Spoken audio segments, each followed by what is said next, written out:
Good morning to all. आज हम हिंदी वर्णमाला के बारे में जानेंगे। हिंदी वर्णमाला में हम लोगों को पता है कि स्वर होते हैं और व्यंजन होते हैं।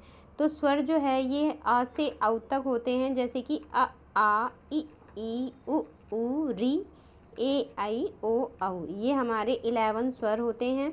उसके बाद क से ह तक 33 होते हैं। ये हमारे व्यंजन होते हैं। और इसमें ये अंग और आहा ये विसर्ग और अनुस्वार होते हैं, यानी कि अंग जो है वो अनुस्वार है और आहा विसर्ग है। इन दोनों को मिलाकर आयोगवाह कहते हैं। ठीक है, अब आ जाइए कि ये छ, त्र, ज्ञ और स्र ये जो है ये हमारे अतिरिक्त व्यंजन हैं। अतिरिक्त व्यंजन हैं, तो जब ये व्यंजन हमारे 33 हैं और अतिरिक्त व्यंजन मिलाकर इनकी संख्या लमसम 41 के आसपास यानी कि 41 के आसपास हो जाती है। ठीक है, अब स्वर के बारे में पढ़ेंगे कि स्वर जो है उनका उच्चारण स्वतंत्र होता है और ये संख्या में 11 होते हैं।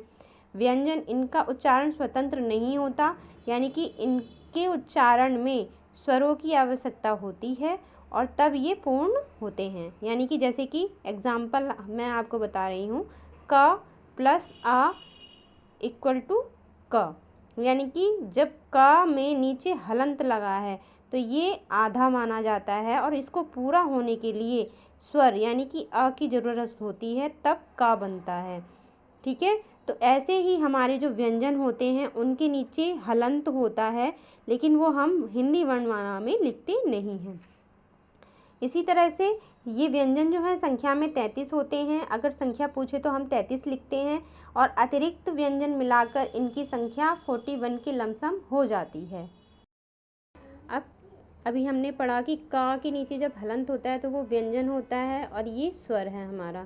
तो जब व्यंजन और स्वर एक साथ मिलते हैं तो इनको हम वर्ण या ध्वनि के नाम से जानते हैं। यानी कि व्यंजन को भी हम वर्ण बोल सकते हैं और स्वर को भी हम वर्ण या ध्वनि कह सकते हैं।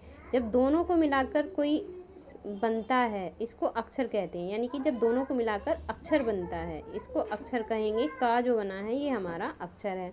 अब इसका क्रम देख लेते हैं। हिंदी में हम सबसे पहले वर्ण बनता है, वर्ण से अक्षर बनता है, अक्षर से शब्द बनता है, फिर पद बनता है और फिर वाक्य बनता है। Thank you for watching my videos.